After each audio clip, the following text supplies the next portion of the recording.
talk about striving or efforting, as I like to call it.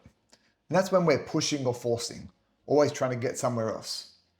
And most of us were taught from a young age that if we want to have a better life, we have to work harder, have to push more, and constantly improve ourselves. And on the surface, that sounds pretty reasonable when it's done in a balanced way. But there's also something deeper going on underneath our constant striving. Because striving for most of us is not always coming from the direction of our higher self.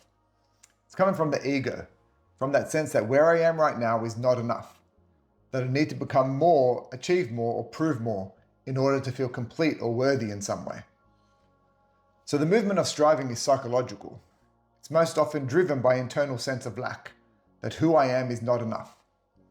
And this creates an issue because when your actions are driven by lack, no matter what you achieve, it never fully satisfies us. So we might feel a temporary high or a sense of accomplishment or relief even, but it doesn't last. And very quickly the mind moves the goalpost, kind of says, what's next? Or what else do I need to do? Why am I still not fully at peace right now? So we push again and again and again. And this cycle of striving is what we call it.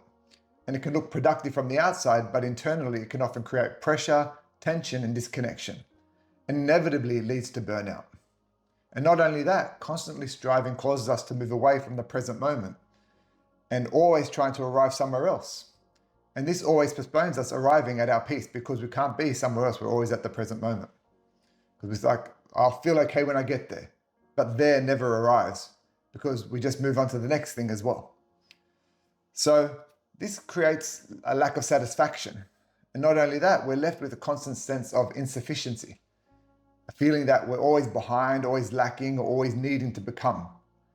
And over time, this disconnects us from ourselves, from our intuition, from our natural clarity, because we're no longer listening inwardly. We're trying to focus on chasing instead. So we're following habitual mental scripts of what we think our life should look like. And that script is often inherited from society, our family, school, or past experiences. It's not how our true self views the world. So what's the alternative? If not striving, then what? And this is where alignment comes in. And that's listening to our truth. So alignment isn't about doing nothing. It's not about avoiding action. It's about where our action comes from. So when you're aligned, your actions aren't driven by lack. They're not coming from a need to prove or complete yourself. They're coming from a sense of inner clarity and balance, from a deeper sense of knowing. And that's our true self. So instead of asking, what do I need to do to become enough? You're moving from, I'm already whole. And what feels true expresses itself right there. And that changes how we approach life and effort. Because now action is no longer a means to fix ourselves or get validation. It becomes an expression of our truest self. And in this type of action, there's less pressure and less resistance and suffering. You can still work hard, you can still create, you can still build something meaningful, but the energy behind it is different and it's not forced. It just flows more naturally. And this is what most people often misunderstand. We often feel that not striving or putting in the effort will make us lazy, as if somehow alignment means becoming too passive. And it doesn't. It just means that your effort comes more with a sense of ease, focused, more efficient, because it's not being distorted by fear, doubt, or the need to prove. So think about moments in your life where things felt natural or where you were in flow, where you weren't overthinking every step. You're just moving freely or responding. There was effort, but it might not have felt heavy. This is really what alignment feels like. It feels like generally a sense of ease. And compare that now to moments of striving where everything feels like a push, tiring and pressured, where you're constantly second guessing, where you feel pressured to get it right, where even success isn't fully satisfying. That's the ego trying to control the process, trying to secure an identity, trying to become something more, trying to feel better about itself. So the difference is not what you do, it's in the state you're in when you do it. So striving generally feels like I need this to feel okay. I need this to prove myself. I need to get somewhere else. Whereas alignment comes from a place of I'm okay. And from here, I choose to move. I'm not trying to become, I'm just expressing. I trust the movement of life and I'm now responding to it. And the benefits of alignment are profound. And the first one is a return to peace, because you're no longer in constant resistance with the present moment. You're not trying to escape it where you are. You're just acting from it. Secondly, we get a greater sense of clarity, where our mind is not clouded by pressure and fear, and you see yourself clearly and the situation more clearly.